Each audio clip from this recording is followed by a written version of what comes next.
بسم اللہ الرحمن الرحیم بسم اللہ الرحمن الرحیم۔ السلام علیکم ورحمۃ اللہ وبرکاتہ۔ عزیز طلبہ، امید ہے آپ تمام احباب خیر و عافیت سے ہوں گے۔ آج مسند امام اعظم کا سبق نمبر 210 ہے، اور اس سبق کے اندر ہم کتاب الوصایا والفرائض کے تحت وصیت کے احکام کی تفصیل پڑھیں گے۔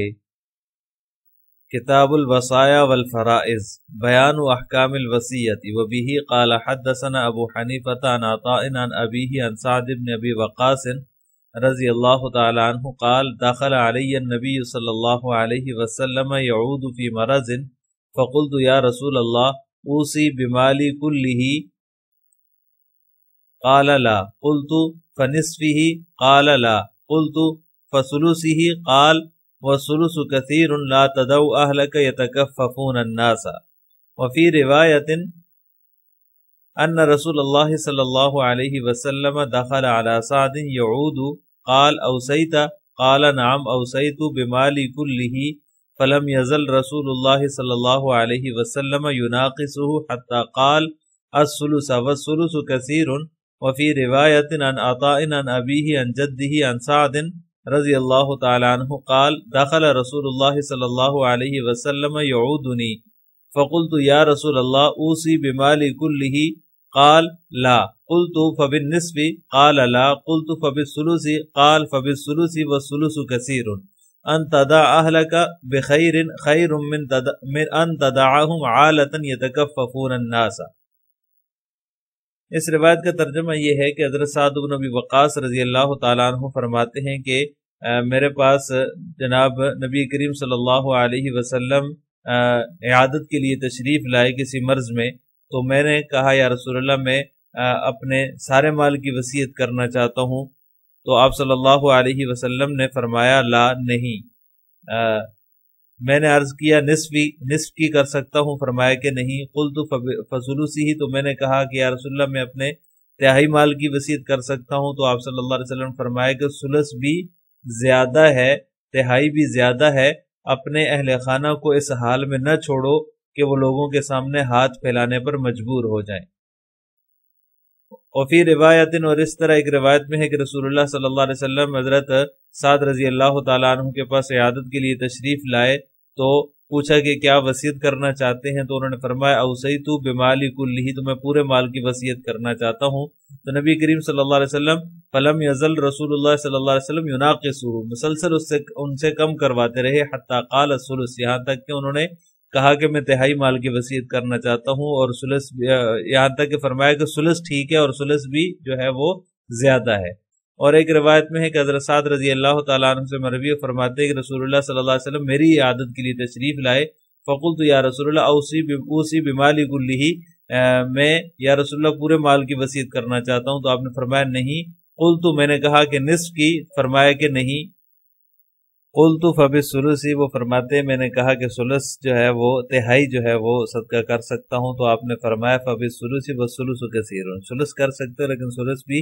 زیادہ ہے، بہتر یہ ہے کہ اپنے گھر والوں کے لیے چھوڑو۔ خیر من ان تدعوا عالۃ یتکففون الناس، یہ بھی ان کے لیے چھوڑنا بہتر ہے اس بات سے کہ ان کو اس حال میں چھوڑیں کہ وہ لوگوں کے سامنے ہاتھ پھیلانے پر مجبور ہوں۔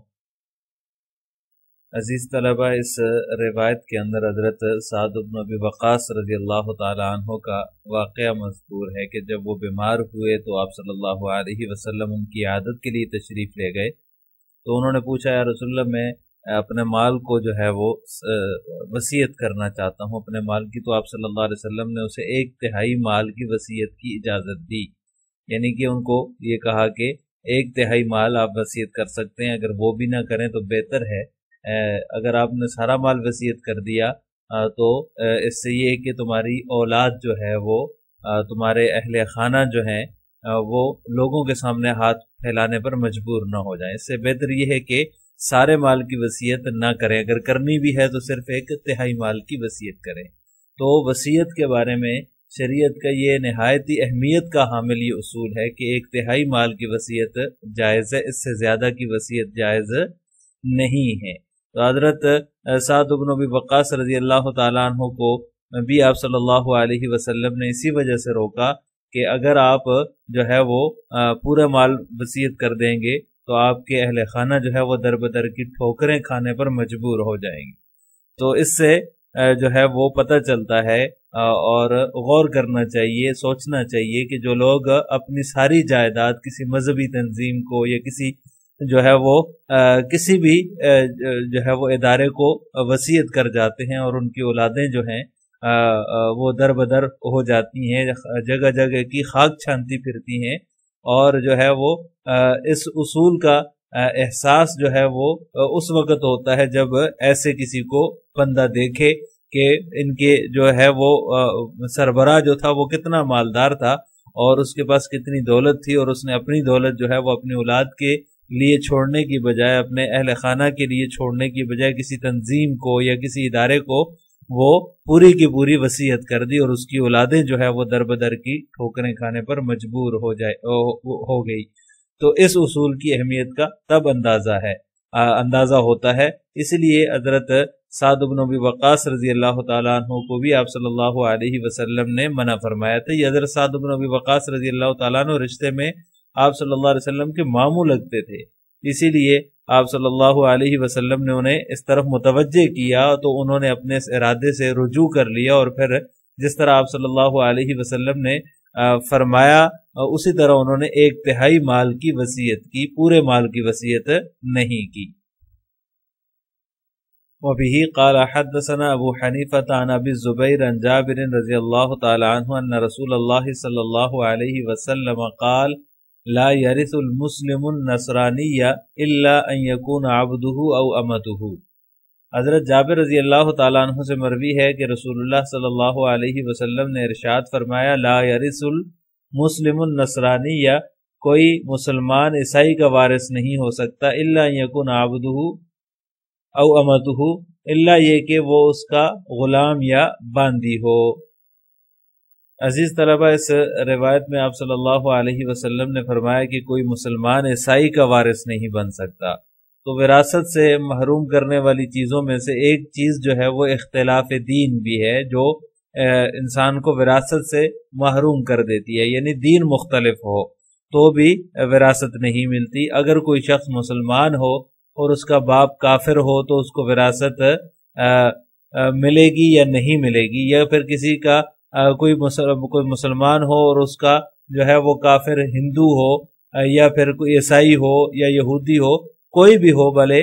لیکن اس کا دین الگ ہے، وہ مسلمان نہیں ہے، تو اس کو وراثت ملے گی یا نہیں ملے گی۔ اس حدیث سے جو ابھی ہم نے پڑھی ہے جس میں آپ صلی اللہ علیہ وسلم نے فرمایا لا یرث المسلم النصرانی، یا کہ مسلمان نصرانی کا عیسائی کا وارث نہیں ہو سکتا، اس سے پتہ چلتا ہے کہ وراثت ایسے شخص کو نہیں ملتی جس کا باپ کافر ہو، جبکہ بعض روایات سے اس کا پتہ چلتا ہے کہ وراثت باپ اگر کافر ہو تو بیٹے، مسلمان بیٹے کو اس کی وراثت ملے گی۔ اب یہاں پر جو ہے وہ بظاہر تعارض ہے، بظاہر جو ہے وہ دونوں قسم کی روایات الگ الگ ہیں۔ اس روایت سے پتہ چلتا ہے کہ مسلمان کافر کا وارث نہیں بن سکتا، جبکہ دیگر روایات سے پتہ چلتا ہے کہ وراثت جو ہے وہ مسلمان کو ملے گی اگر اس کا باپ کافر ہو، عیسائی ہو، یہودی ہو، ہندو ہو، کوئی بھی ہو، اس کو وراثت ملے گی۔ تو ان دونوں میں جو ہے وہ تطبیق کی کیا صورت ہے، ان دونوں کو کیسے جو ہے وہ منطبق کیا جائے گا؟ تو تطبیق کی صورت اس میں یہ ہے کہ عام حالات کے اندر مسلمان جو ہوتا ہے وہ